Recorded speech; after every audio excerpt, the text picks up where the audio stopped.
Hey guys, welcome to FITBANKER channel. Today we have an amazing guest who is a leader in the health world. And we have Udo Erasmus, the founder of Udo's Choice. Udo's Choice is an organization that he began 32 years ago and now exists has their products in across 40 countries. And he is the founder of flaxseed oil, which is now a billion-dollar industry. Udo's Choice is a multi-million business, but more importantly, it's a commitment and contribution to people on understanding how to eat right and understanding how to fuel their body for purpose. Udo is the author of a book, Fats That Heal and Fats That Kill, and we're going to be discussing today some of what that entails and understanding a bit more about the science and have something that you can take away to begin to implement in your life as you begin your health transformation journey. Udo, welcome. Hi. Welcome to FITBANKER. Good to be here in the park with the squirrels and the pigeons. All right, awesome. Okay, so to kick off, I'd just love to understand from you, I'd love to hear from you, what impact would you like to leave on this world? I came out of a war, so I know how bad it gets. And I was very, very small when we were fleeing from the war, from the communists and from the Allies, both. Mm-hmm. And I remember what a bad scene that was, the fear and the anxiety. And when I was 6 years old, I said, I watched people argue, and I said, man, there must be a way that people can live together in harmony. I'm going to find out how. Yeah. And that's sort of been the drive behind what I do. Fundamentally, 8 billion people could live lives with better quality. They could live more lit up. It's one way to put it. Yeah. And I want to do whatever I can. There's so many different ways that we could live better. Yeah. In terms of physical, in terms of how we think, in terms of how we feel, in terms of what we create in our surroundings, in terms of what we do with each other. Yeah. Anything I can do to improve that for anybody on this planet, I want to do. And literally, I would like to do that for 8 billion people. Amazing.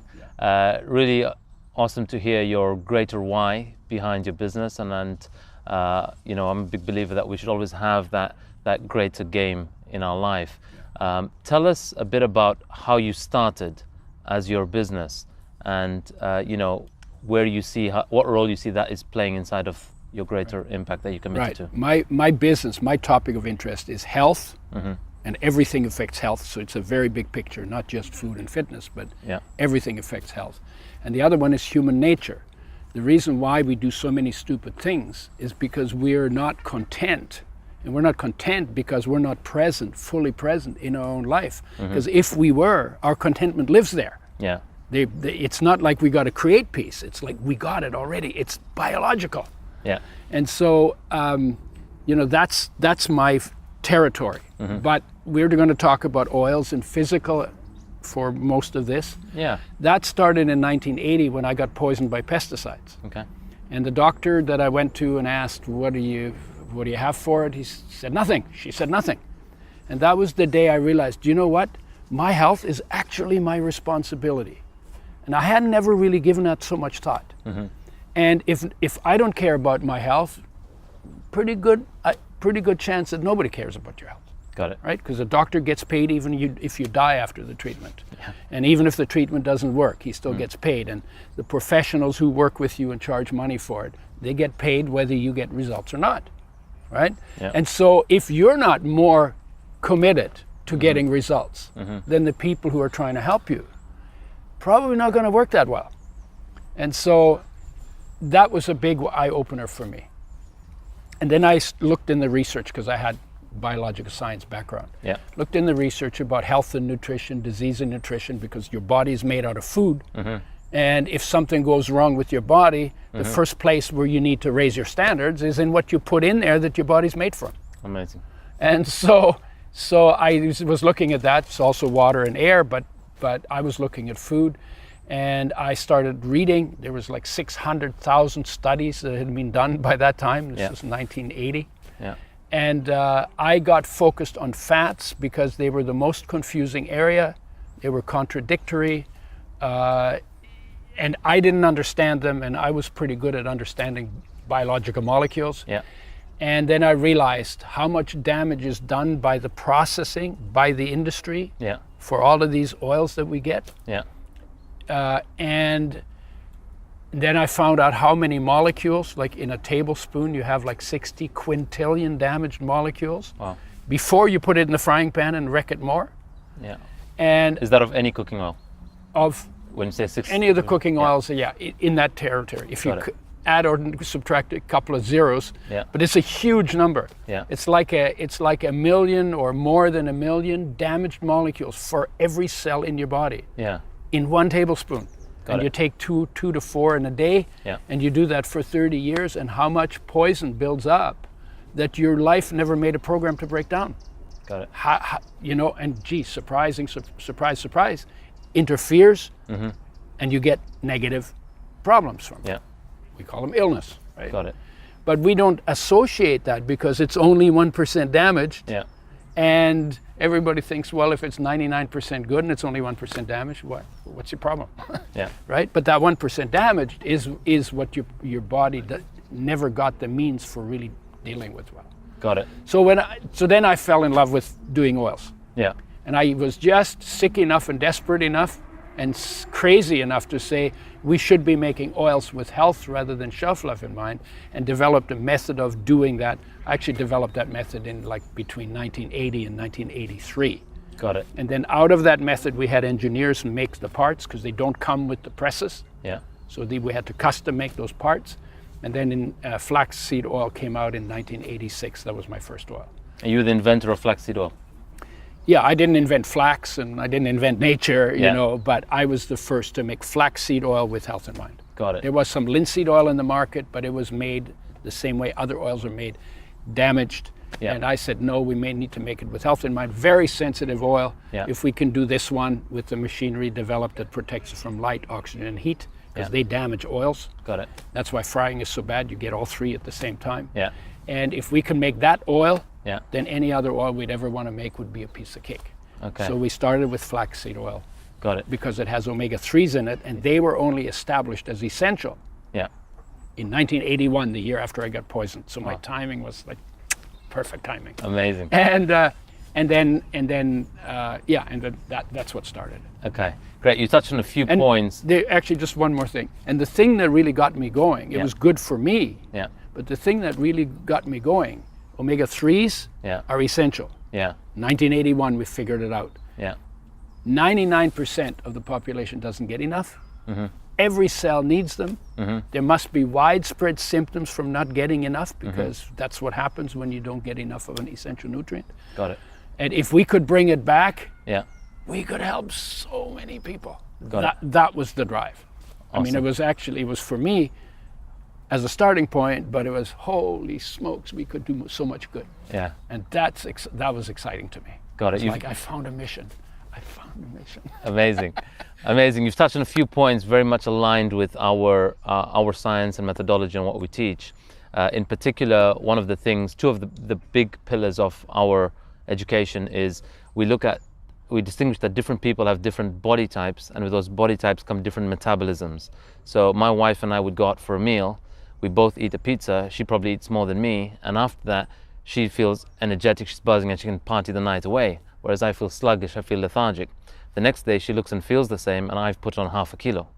And I realized that, hang on, the world is unfair. Mm-hmm. Little did I realize that we have different metabolisms, and that comes with our different body types. The science of body types we pick from Ayurveda, ancient Eastern science, as well as from Western bodybuilding. They're called ectomorph, mesomorph, endomorph, and so on. And the second pillar we look at is our body composition, that each of us are essentially, we're made up of fat, muscle, and bone. And inside our fat and muscle and the bone, there's water stored, so a certain water retention that we have in there. And in transforming that, we look at the only way we will alter that is, like you talked about, we are what we put in us, and then what we expend. So a certain level of activity and movement that we bring into our lifestyle. So I'd like to find out from you, where did we first go wrong around, I grew up in a world where fats were bad, don't touch them. So when I had any fats, I had it that was wrong. Whereas now we have on our meal plan recommendations, we do have some good fats in there. But I'd love to hear from you, where did we go wrong? Okay, the short history is in 1979, Senator McGovern in the United States Senate wrote a report on nutrition and health. And in that report, he said carbohydrates go on the bottom of the food pyramid, so that's what you should eat most. And fats are bad, and they put them on the top of the pyramid to eat the least. What they left out completely is the issue of processing, because they could have said processed oils are bad because of the damage that's done to them, the 60 quintillion molecules.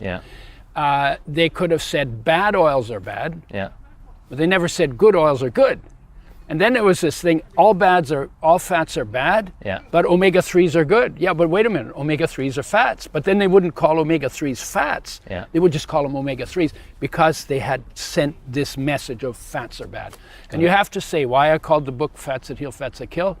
There are fats that will kill you if you eat enough of them or long enough. And there are fats that are absolutely essential for your health. And if you don't understand there are two completely opposite stories about fats, you'll never get it straight.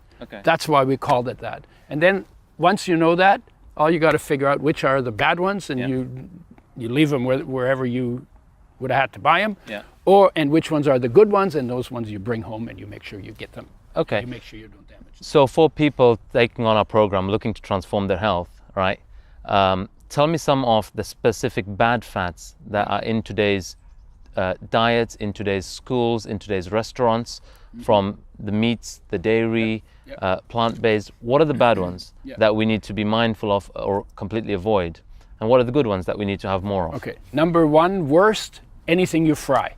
Because when you fry them, you expose them to light, oxygen, and heat, the three things that do the most damage to fats and oils. So number one is just fried. a bit more on that. When you fry and light, oxygen, and heat, they actually break down the molecular structure. They change the molecules into something that was not in nature, so life never made you a program to break them down. And then the body struggles with that. And then they load up, they accumulate in the body, and the more they accumulate, the more they interfere with what's supposed to be going on there. So I say to people, fried oils fry you. Fried oils fry your health. Got it. So that's number one. Number two is the cooking oils. Because they've been treated with harsh base, harsh acid, with then bleach that turns them rancid. Then they have to be heated to frying temperature to clean them up, to get the stink off, the rancid stink off.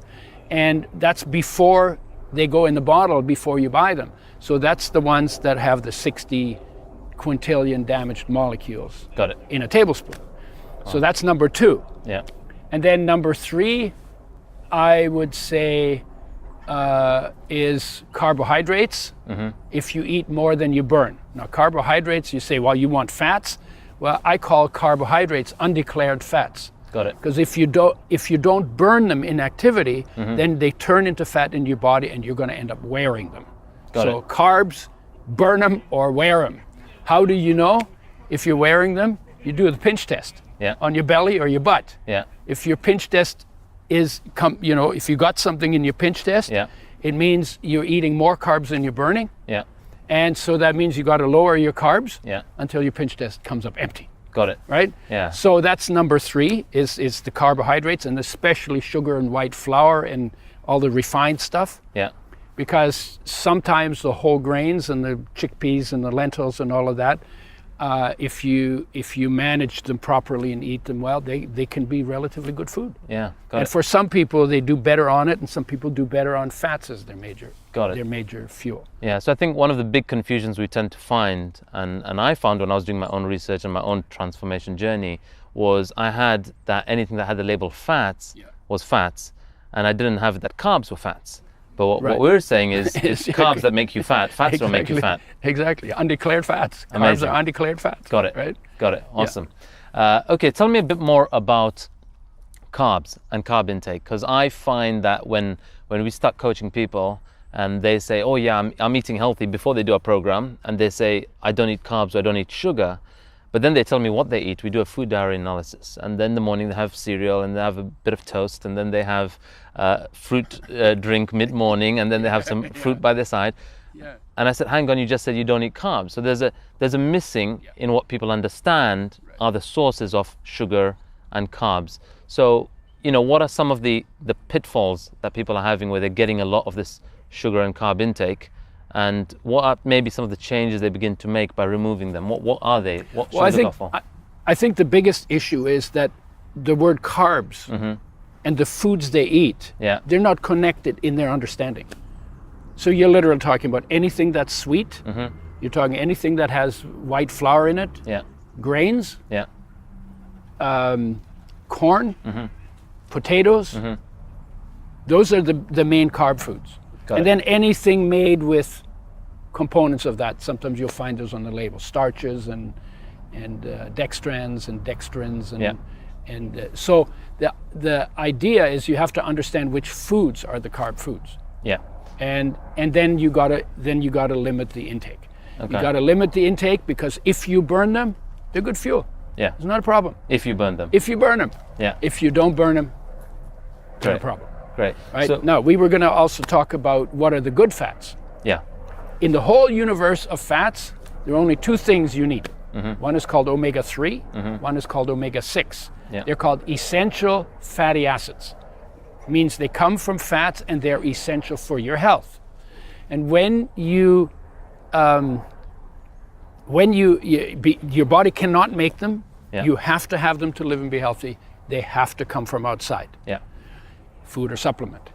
If you don't get enough, your health goes down. You get deficiency symptoms. They get worse with times. If you don't get enough long enough, you die.